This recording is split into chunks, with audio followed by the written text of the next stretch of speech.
Hey everybody, welcome back to Champ and Sons and our NCAA Baseball 22 series, where we are trying to get to the College World Series with the Texas Longhorns.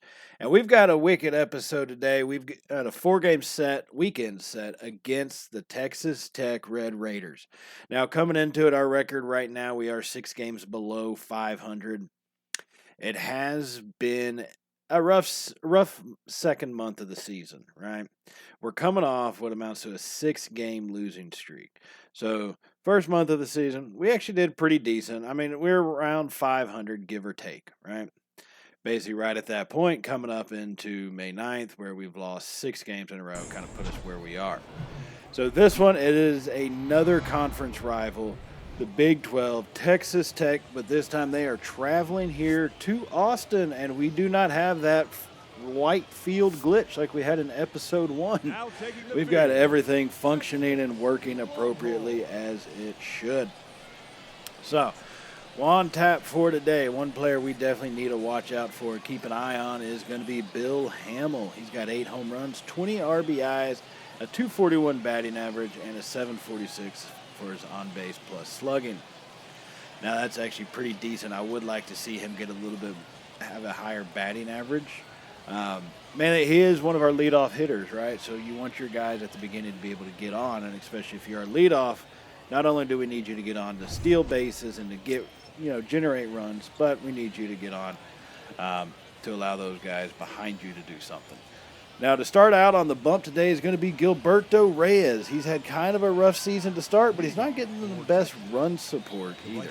So we have to keep a watch on both of those coming into today. Tech is the number 1 team here in our conference, and this is a big-time set at home against these Red Raiders.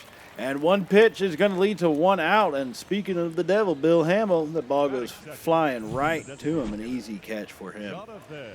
And looking at the Tech lineup, they got a lot of good hitters in this game, but Rene Munoz coming in off the bench. He hasn't had really hardly any playing time this season, so they're going to give him a shot. And I can see why they'd have that confidence coming up against us, as like I said, we're 6 games below 500. We are definitely trailing in our conference and need to do better. Now, Reyes is going to be facing Marbury, who's the second to bat with a 286 batting average here. Pretty decent to get this season started. And that first pitch is going to get in for a strike. And he's going to drive one out to center field. Hamill's not going to be able to run under it. And that will fall in for the first hit of this ball game. It is going to go to the Red Raiders here in the top of the first inning. And he threw that one up in the zone, Reyes did, but Marbury was just able to come around on it properly and drive it out to center field. So he is stopped at first, though. And he's going to steal second. We get the throw down, and Gonzalez not able to get the tag on him. You've got to be kidding me. Oh, man. He got a pretty good jump, and he does have a lot of good speed. But it looked like Gonzalez kind of fumbled the receiving there from our catcher and let it bounce in too much. And now he's going to try to steal third, but no, we get him on that one. He got a little arrogant right there. Marbury thought his speed was too much and actually tried to take third, and he will get thrown out. So now there's 2 outs in the top of the first due to the failure in base running by the Red Raider offense. So Gilberto Reyes facing Todd Cole with a .310 average. The count is 1-2, and Reyes comes home with it. That's going to be a swing and a miss. Reyes gets his first strikeout of the game here, and that's a big one, as that will end the top half of this inning. And what a great off-speed pitch. Perfect placement, down and away with that slider. That's one of those pitches that even if you do make contact, is probably going to be a ground out. So here comes Bill Hamill to lead us off. I'm here in this game with a 241 batting average. He'll be facing Dave Burnett, pitching for the Red Raiders. And Hamill takes a swing at the first pitch, and that's going to be a high fly one. Kind of in no-man land, and the second baseman runs back, calls off the outfielders, and he makes the catch. And looking at our batting lineup, not too shabby. Cruz, Ramirez, Cochran, Falk, Reed, Villegas, Gonzalez, and finish off with Fernando Perez batting at .311. Look at Darren Cochran with .362, Jim Reed, .308. We've got a lot of good hitters. We just have to string these hits together. Too often do we only get 1 or 2 hits in an inning, but they're never right after one another. Normally it's always we get a hit, and then we have 2 outs happen, and then we get another hit. We need to string them back to back to back to try to get runs produced. So Martin Cruz with the 282 average is going to step up into the box, and that first pitch is going to be just on the outside of the fastball, and that one will be a ball. So 1-0 is the count. Now Burnett comes home, and Cruz grounds that one hard to the left. It gets past the third baseman. Cruz is going to be on first. Wow, he got a hold of that one. Talk about the hot corner over there at third. Cruz yanks this one. The ball just slightly out of the zone, it looked like. And he's going to come around on it and just blast it right by the third baseman. Looks like he probably should have been able to come up with it, but just was not.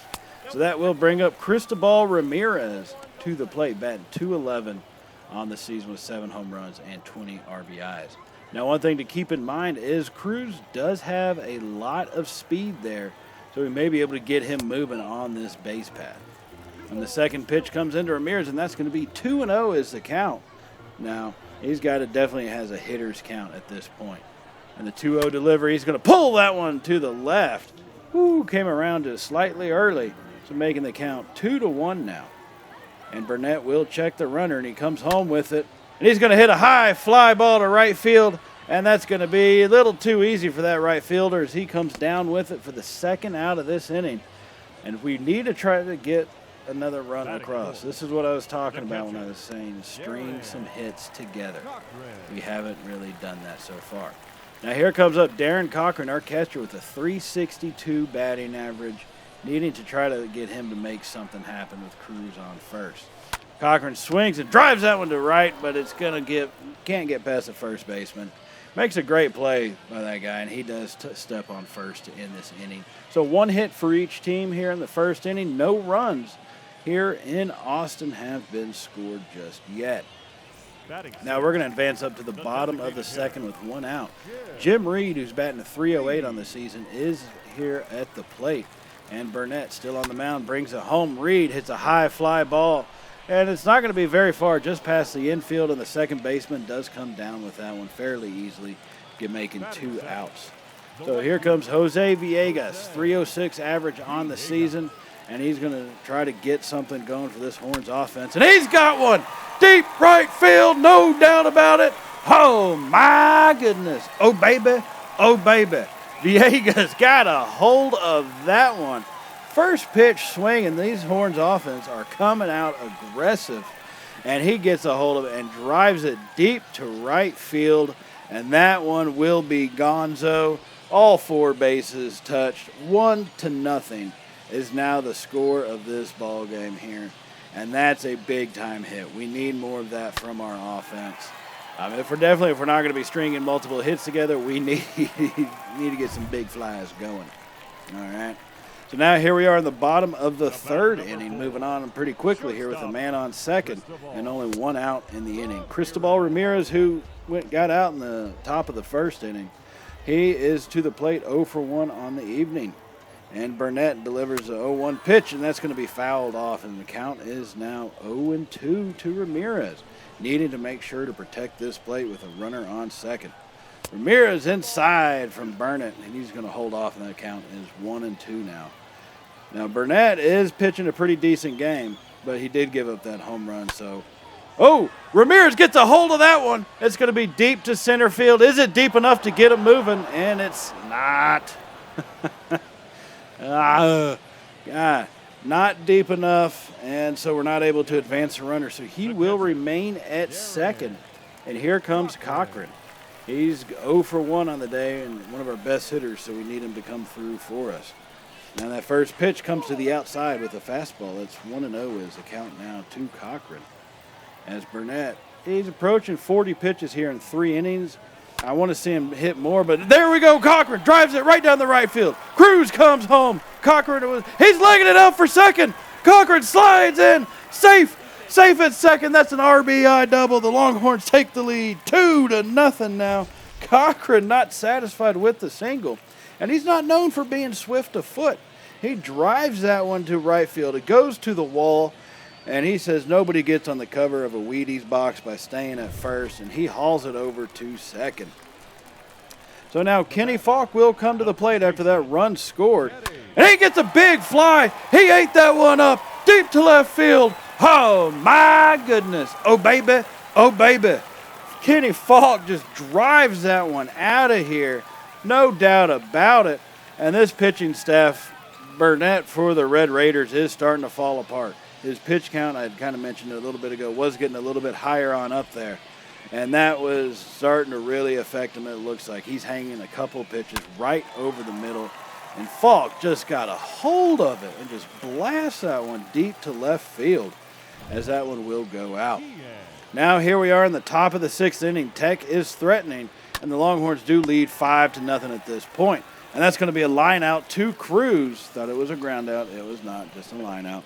To Cruz there at third base for 2 outs now in the inning. Reyes is still in with about a 67 pitch count. May need to start looking at pulling him possibly before we try to let this game get out of hand on us. Now Reyes comes set and delivers that first pitch home to Art, and that's going to be a strike right there. Barton, 0-1, behind the count already. He drives the second pitch up the middle. Hamill's going to field it, and he's going to fire it over to third base. The run will score, so Tech does get on the board, and the Longhorns lead 5-1 now here in the top of the 6th inning. And he just came around perfectly on that, drove it right up the middle, right in the alley. No one could get to it, and that one goes right past Gonzalez there, and the run will score easily from third base. So now still man on first and second for the Red Raiders. Reyes is still on the mound, but got to keep a watchful eye on him. Now Rene Munoz is 1 for 2 already on the day, but there are 2 outs here in the top of the 6th. Munoz swings at that second pitch up out of the zone, and that one will be called a strike. 0-2 is the count. Reyes comes home, and that's going to be fouled off down the right field line.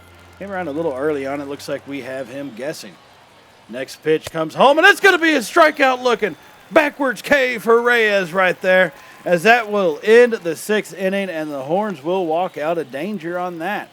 As we see both teams with 7 hits. Longhorns have got 5 runs though, off a couple homers, and Red Raiders have the 1. Now here in the bottom of the 6th, Villegas is up again. He's 2 for 2 on the afternoon, or evening really. And he's trying to extend this lead for these Horns. Villegas is facing off Dexter Divino. And Divino in for relief is doing okay. I mean, he's about as good as you could expect right now. He does have 17 pitches here in this 1 inning. So that's going to be a little much.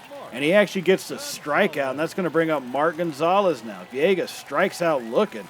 And here comes Gonzalez to the plate with 1 out. He takes a hold of that one. It's deep to left field again. No doubt about it. Oh, my goodness. Oh, baby. Oh, baby. Gonzalez takes that first pitch and just goes it right out there. Mark Gonzalez gets a hold of it. It didn't have the best velocity coming off, but it had just enough, and it does clear the fence. And that will extend this lead now 7-1 here in Austin, as our offense is rolling here, picking apart these Red Raider pitchers. And what a beautiful shot that was, right over the sun-setting night sky. And now we're going to go ahead and advance it to the top of the 9th inning, where we do actually have a 9-1 lead now, as we did get another home run. And Martin Chambliss, who did come in for Reyes in the 7th inning, has been holding it down so far. And we're going to see if he can go this extra one. And the first batter is going to drive that one up the middle. Hamill fields it in center and gets it fired over to second base, and that's going to be picked up and given back to the pitcher. So 1 man on, nobody else here in the top of the 9th inning. 8-run lead, Longhorns over the Red Raiders, 9-1. And Rene Munoz, 1 for 3 in the evening, comes to the plate. Chambliss comes home with the pitch, and that's going to be a ball, or strike actually. They called that a strike. It looked a little low with that curveball, but 0-2 is the count. And the next pitch, swing and a miss on that one. Out number 1 for this 9th inning. Chambliss is staying in, and he is pitching strong right now, as he gets that one out of the zone and got him to swing. A 7-inch break on that pitch, on that changeup right there. Look at that spin rate, 1850. That's a pretty good spin rate for a changeup. So now the next man to the plate is Andres Vega for the Red Raiders, trying to keep their game alive. But he swings and misses at that first pitch. 0-1 is the count. And he's going to foul the next pitch off down the left field line. And that will bring us to 0-2. Now Chambliss comes set, fires it home. It's an easy little pop-up just past second. Ramirez gets underneath it. And they almost double him up at first, just not able to quite get it down. But that does mean 2 outs are here in this 9th inning.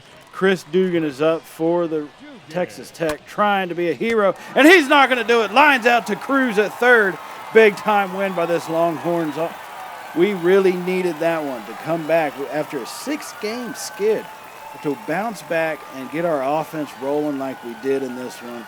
That was a big-time win for us. Now we need to build on that going into the rest of the weekend. So 9-1 here on Thursday Night Baseball. 9 runs off 12 hits, while the Red Raiders had 1 run off 9 hits. And I go ahead and I simulate the rest of the series. And if you take a look, it ends up happening to where we go 2-2 against the Red Raiders. You want it to be better, but if you see 8 hits versus the 11, it seems like at times our offense was slow to get going. Here in this game that we did lose 9-4, we got 3 runs in the 9th inning, but obviously way too late when you're trailing 9-1. You know what I mean? And so we really need to see about getting our hitting going earlier. Now this next game that we did lose 3-2 was actually the Friday evening game. 7 hits for the Red Raiders, 6 hits for us. Yeah, it is what it is, but we have guys with decent batting averages because, like I said, we can get hits, but we're not stringing multiple hits together. Okay.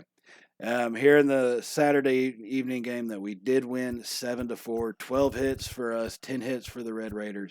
But look at the runs and the way they were bunched up. 1 in the 4th, 1 in the 5th, 1 in the 7th. 4 in the 8th. That is getting multiple hits back to back, and that's driving those runs in. And that's what we have to start doing. And we need to get our season turned around. We have to start doing that now. So with that in mind, I do want to remind y'all to hit the subscribe button if you have not hit it already. And if you did like today's video, go ahead and give us a thumbs up because it really does help out the channel, and we greatly appreciate everything that y'all do for us here at Champ & Sons Gaming. And so with that, thank y'all very much for joining us. We hope you're excited about this series, and we will see y'all in the next episode, everybody. So as always, stay safe, and well, y'all know how it goes by now, right?